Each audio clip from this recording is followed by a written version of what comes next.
Heyo, what's up? I'm CoolPikachu, and welcome to my speed draw of Pokemon subspecies. This series where I'll be going through the whole Johto Pokedex, designing 4 different variants of each Pokemon individual. It has been a long time since I've said that, and we are on SWINUB finally. It's been 2 years since I did Macargo, and I'm sorry for the wait, but you know what? Sometimes you just, don't feel like doing certain things, and then you pick them up. You know, I like to say that I run on CoolPikachu time, which is very unreliable, to be honest, incredibly unreliable. But I will finish this. And this time I mean it. So we're gonna go ahead and do SWINUB. Whenever I was researching SWINUB, I noticed that it took inspiration off of creatures like wild boars, guinea pigs, and moles, and so I had to think what I wanted to do with that, and I had to take into consideration what I wanted to do with Piloswine, because of the subspecies that I create here are going to affect the evolution, because I am gonna draw their evolution, I guess. And so I kind of wanted to think about what I could do with Piloswine at the same time while I was designing these SWINUB. The first one is the standard one, and it's the one that we all know and love, and I like to think that it's from the mountains because, you know, it's got that winter coat and it's a ground ice type. For these designs, I try to keep them simple and looking like the original Pokemon. I wouldn't really call them Alola variants or something like that because, first of all, not all of these are from Alola, and next of all, the ones that I've done in the past usually don't type change. I feel like the ones I did here probably would have a type change. And if you guys want to theorize which type would be best suited for each one, then go ahead and leave a comment down below and let me know what your take on these are. Alright, first up is the jungle variant, and when going into here, I knew I wanted to do splotchy patterns, and whenever I was researching what type of kind of pig-like creature lives in the jungle, my immediate thought was the tapir. I think that's how you pronounce it. So I kind of based the jungle variant off of tapir piglet. I wanted to kind of change the shape of its muzzle to kind of look kind of long, kind of like Cyndaquil almost, but it wasn't working. It made me sad. It just tears, you know, so I decided to just go with the normal shape of SWINUB and then just change the markings, which is kind of boring, but I knew that for the evolution I wanted to do something different, and also for the next 3 variants that I'm going to do, I will kind of be changing them up. So yeah, as you can see, I'm a little disappointed that I couldn't incorporate the long snout. It just did not look good, but tears.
Alright, next up we have the Savannah, and I feel like this one would live in, a grasslands environment. Whenever I was thinking of, what type of kind of pig creature lives here, I was like, a warthog.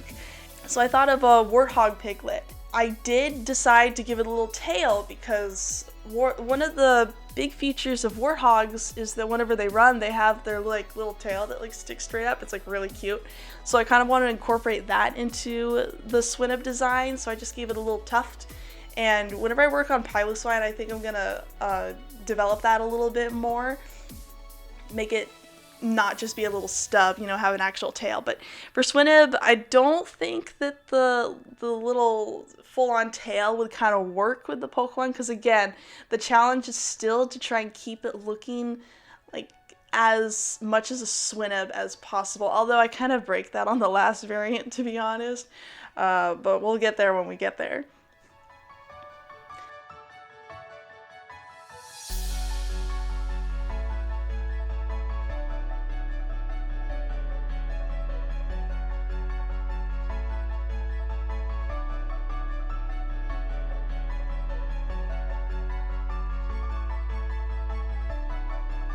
As for the color palette, I did change, I kind of made it like more orangey just to kind of give it more variety. I made the brown stripes a little bit more dark to kind of match what a Warthog Piglet looks like. Okay, and now we're getting a little bit farther away from like SWINUB's shape. This one I would call the domestic SWINUB. I guess they live on farms. So whenever I was designing this one, I took a lot of inspiration from a lot of like the Gen 1 normal type Pokemon, and those Pokemon are like mainly pink and whatever, and I kind of had that in mind whenever I was designing it. I went ahead and got rid of a lot of its fur because I don't think that this variant would be very furry. But yeah, I wanted to design like a cute little pig SWINUB, so that's what I did. And I kind of gave it these dark black spots because like SWINUB has a pattern, and so this one needed a pattern too, and I decided to give it spots because, I don't know, black on pink like pigs are really cute.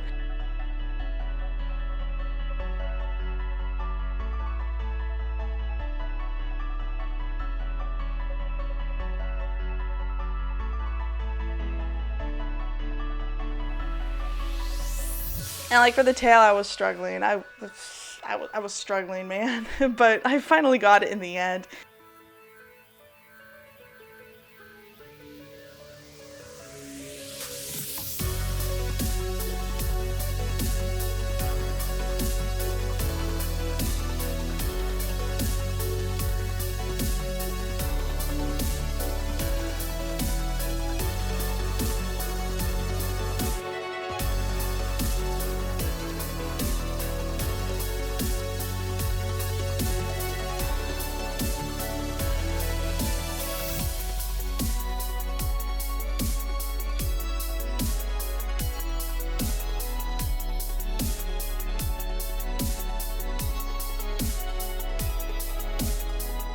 And then for the last one, which is kind of my favorite, I didn't really know what to do. Like, what other environment do I have left? I was like, I could do a water variant. I was like, what lives in the water that kind of looks like a pig? It's like, Manatee actually kind of has the same like shape as SWINUB and Piloswine. I was like, oh, we're doing that. So here we have a little baby manatee SWINUB. Yeah, so I just kind of like made him have a longer shaped body and gave him a fin. And for his arms, I turned them into flippers. And then as for his little snout, I did kind of like this upside down heart shape to kind of like resemble how like a manatee's nose looks.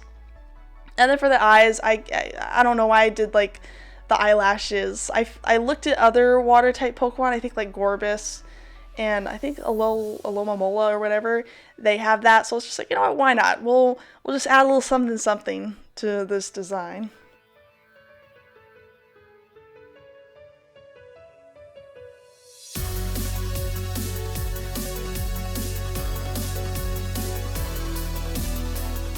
And then for the snout color, I could have gone with pink, but honestly, I kind of wanted to switch it up. I eventually settled on this like indigo bluish type color, and I think that kind of worked out with the overall design of the SWINUB. But anyways, that is it for SWINUB. Next week, I will be doing Piloswine, so stay tuned for those evolutions. I hope you guys enjoyed. It's good to be back. I will finish this one day, you know?